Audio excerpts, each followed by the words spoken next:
राधे राधे दोस्तों, आज की इस वीडियो में हम बात करने वाले हैं रक्षाबंधन की। रक्षाबंधन क्यों मनाया जाता है तथा रक्षाबंधन की शुरुआत कब से हुई थी, पहली बार राखी किसने बांधी थी तथा हम कौन कौन से रिश्ते में राखी बांध सकते हैं। तो चलिए सुनते हैं रक्षाबंधन की पौराणिक कथाएं। एक, रक्षाबंधन की पौराणिक कथा। पुराणों के अनुसार एक बार की बात है कि दानवों के राजा बलि ने 100 यज्ञ पूरे करने के बाद चाहा कि उसे स्वर्ग की प्राप्ति हो। राजा बलि की इस मनोइच्छा का भान देवराज इंद्र को होने पर देवराज इंद्र का सिंहासन डोलने लगा। वह व्याकुल हो उठे। इंद्रदेव के मन में हमेशा इसी चीज का डर बना रहता था कि कोई उनसे उनका सिंहासन न छीन ले, और कई बार बहुत से देव और दानवों ने भी उनके सिंहासन को पाने के लिए काफी तप और प्रयास किए, लेकिन सफलता नहीं मिली। इस बात से इंद्र देव घबरा जाते हैं और भगवान विष्णु की शरण में जाते हैं और उनसे प्रार्थना करते हैं कि उनका पद और सिंहासन उन्हीं के पास रहे। जिसके फलस्वरूप भगवान विष्णु वामन अवतार लेकर ब्राह्मण वेश धरकर राजा बलि के यहाँ भिक्षा मांगने पहुँचते हैं। ब्राह्मण बने श्री विष्णु जी भिक्षा में 3 पग भूमि मांगते हैं। राजा बलि भी सोचते हैं सिर्फ 3 पग भूमि की तो मांगी है। ये सोचकर वह वचन दे देते हैं और अपने वचन पर अडिग रहते हुए भगवान श्री विष्णु को 3 पग भूमि दान में दे देते हैं। भगवान विष्णु को इसीलिए छलिया भी कहा जाता है। वामन रूप में भगवान ने एक पग में स्वर्ग और दूसरे पग में पृथ्वी को नाप लिया। ये देख राजा बलि समझ गए कि यह कोई और नहीं बल्कि भगवान विष्णु ही है। अभी तीसरा पैर रखना शेष था। राजा बलि के सामने संकट उत्पन्न हो गया। मैं राजा बलि अपना वचन नहीं निभाता तो अधर्म होगा है।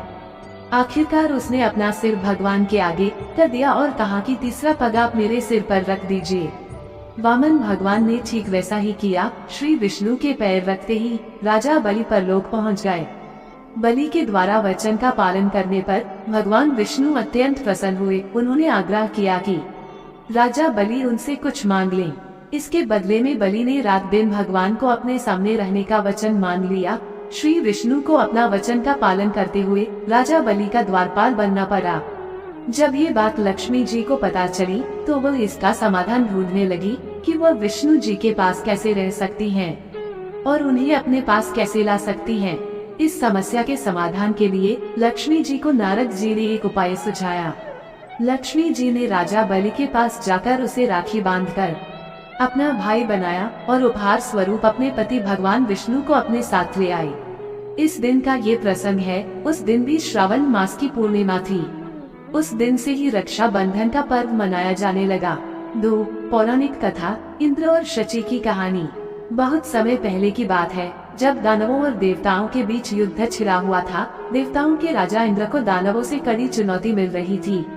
दानवों के राजा बलि ने अपनी अपार शक्ति और साहस से स्वर्ग पर आक्रमण कर दिया था और इंद्र की सेना हार के कगार पर थी। इंद्र इस स्थिति से अत्यधिक चिंतित और परेशान थे। इंद्र की पत्नी शची, जिसे इंद्राणी के नाम से भी जाना जाता है, अपने पति की चिंता को देखकर अत्यंत दुखी हुई। शची को ये भली भांति ज्ञात था कि इस युद्ध में इंद्र को किसी विशेष शक्ति की आवश्यकता है जो उनकी रक्षा कर सके और उन्हें विजय दिला सके। शची ने इस समस्या के समाधान के लिए भगवान विष्णु से सहायता की प्रार्थना की। भगवान विष्णु ने शची को एक पवित्र धागा रक्षा सूत्र प्रदान किया और कहा, इस रक्षा सूत्र को अपने पति इंद्र की कलाई पर बांध दो। ये धागा उसे अजेय बना देगा और सभी संकटों से उसकी रक्षा करेगा। शची ने भगवान विष्णु की सलाह मानकर पूर्ण विश्वास के साथ उस रक्षा सूत्र को इंद्र की कलाई पर बांध दिया। इसके बाद इंद्र ने युद्ध में दानवों पर हमला किया और इस बार उन्हें विजयी प्राप्ति हुई। रक्षा सूत्र की शक्ति और शची के प्रेम ने इंद्र को विजय दिलाई और स्वर्ग की रक्षा की गई। इस घटना के बाद से रक्षा सूत्र, जिसे आज राखी के नाम से जाना जाता है, को एक पवित्र बंधन के रूप में मान्यता मिली जो संकट के समय रक्षा प्रदान करता है। यही धागा भाई बहन के रिश्ते का प्रतीक बन गया, जहां बहन अपने भाई की लंबी उम्र और सुरक्षा की कामना करते हुए उसकी कलाई पर राखी बांधती है और भाई जीवन भर उसकी रक्षा का वचन देता है। इस प्रकार रक्षाबंधन की परंपरा का पौराणिक आधार भगवान इंद्र और शची की इस कथा से जुड़ा हुआ है। यहाँ पर एक पत्नी ने अपने पति की कलाई पर राखी बांधी थी, जिससे वह धागा उसके पति की रक्षा कर सके रक्षाबंधन का ये त्योहार प्रेम, विश्वास और सुरक्षा के अटूट बंधन का प्रतीक है। 3. रक्षाबंधन की ऐतिहासिक पौराणिक कथा। रानी कर्णावती और हुमायूं की कहानी। बहुत समय पहले की बात है, चित्तौड़ के राज्य पर राणा संग्राम सिंह का शासन था। उनकी पत्नी रानी कर्णावती एक साहसी और वीर महिला थी, जो अपने राज्य और लोगों के प्रति गहरे स्नेह और कर्तव्य भाव से ओतप्रोत थी। लेकिन समय की कठोरता ने चित्तौड़ के लिए कड़े संघर्ष के दिन ला दिए। जब राणा संग्राम सिंह की मृत्यु हो गई, तो राज्य की रक्षा का दायित्व रानी कर्णावती के कंधों पर आ गया। वक्त का पहिया घूमते घूमते चित्तौड़ की स्थिति और विकट हो गई। बाहरी आक्रमणकारियों ने राज्य पर हमला करने की तैयारी कर ली थी। सबसे बड़ा खतरा गुजरात के सुल्तान बहादुर शाह से था, जो चित्तौड़ को जीतने की योजना बना रहा था। रानी कर्णावती ने अपने राज्य की रक्षा के लिए हर संभव प्रयास किया, लेकिन अंत में उन्हें यह महसूस हुआ कि उनके पास पर्याप्त सेना और संसाधन नहीं है। ऐसे संकट के समय रानी कर्णावती ने बहादुर शाह से अपनी रक्षा के लिए मदद मांगने का निर्णय लिया, लेकिन मदद के लिए किसे बुलाया जाए। तब रानी ने मुगल बादशाह हुमायूं को राखी भेजने का निश्चय किया।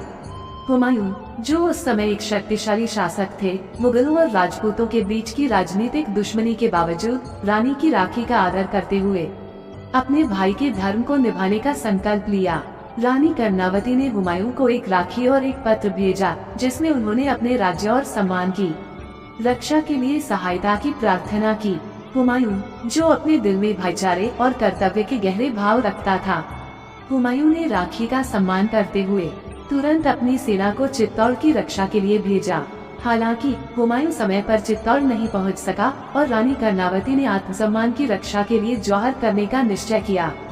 लेकिन हुमायूं ने इस घटना से गहरे प्रभावित होकर ये कसम खाई कि वह कभी भी उस राखी के धागे का सम्मान नहीं तोड़ेगा और हमेशा अपने धर्म बहन की रक्षा करेगा। ये कहानी न केवल रक्षाबंधन के पवित्र धागे की ताकत को दर्शाती है, बल्कि यह भी सिखाती है कि जब एक भाई अपनी बहन की रक्षा के लिए खड़ा होता है, तो वह किसी भी बाधा को पार कर सकता है। रक्षाबंधन का ये पर्व हमें याद दिलाता है कि ये सिर्फ एक धागा नहीं है, बल्कि वह भावना है जो भाई और बहन के बीच के अटूट बंधन को दर्शाता है। रानी कर्णावती और हुमायूं की यह कथा आज भी हमें भाई बहन के प्रेम और समर्पण का महत्व सिखाती है। 4. महाभारत में द्रौपदी का श्री कृष्ण को राखी बांधना। राखी का ये पर्व पुराणों से होता हुआ महाभारत अर्थात द्वापर युग में गया और आज आधुनिक काल में भी इस पर्व का महत्व कम नहीं हुआ है। राखी से जुड़ा हुआ एक प्रसंग महाभारत में भी पाया जाता है। प्रसंग इस प्रकार है। शिशुपाल का वध करते समय कृष्ण जी की तर्जनी अंगुली में चोट लग गई, जिसके फलस्वरूप उंगली से लहू बहने लगा। लहू को रोकने के लिए द्रौपदी ने अपनी साड़ी की किनारी फाड़कर श्री कृष्ण की अंगुली पर बांध दी। इसी ऋण को चुकाने के लिए श्री कृष्ण जी ने चीर हरण के समय द्रौपदी की लाज बचाकर इस ऋण को चुकाया था। इस दिन की यह घटना है। उस दिन भी श्रावण मास की पूर्णिमा थी। रक्षाबंधन का धार्मिक आधार। भारत के कई क्षेत्रों में इसे अलग अलग नामों से अलग अलग रूप में मनाया जाता है। जैसे उत्तरांचल में इसे श्रावणी नाम से मनाया जाता है। भारत के ब्राह्मण वर्ग में इस दिन यज्ञोपवीत धारण किया जाता है। इस दिन यज्ञोपवीत धारण करना शुभ माना जाता है। इस दिन ब्राह्मण वर्ग अपने यजमानों को यज्ञोपवीत तथा राखी देकर दक्षिणा लेते हैं। अमरनाथ की प्रसिद्ध धार्मिक यात्रा भी रक्षाबंधन के दिन समाप्त होती है। रक्षाबंधन का सामाजिक आधार। भारत के राजस्थान राज्य में इस दिन राम राखी और चूड़ा राखी बांधने की परंपरा है। राम राखी केवल भगवान को ही बांधी जाती है।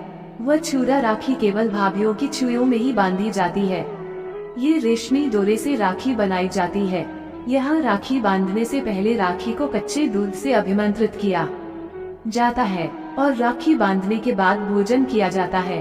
हर जगह की अपनी अपनी परंपराएं हैं। अपने भारत देश में एक ही त्योहार को कई अलग अलग तरीके से मनाया जाता है।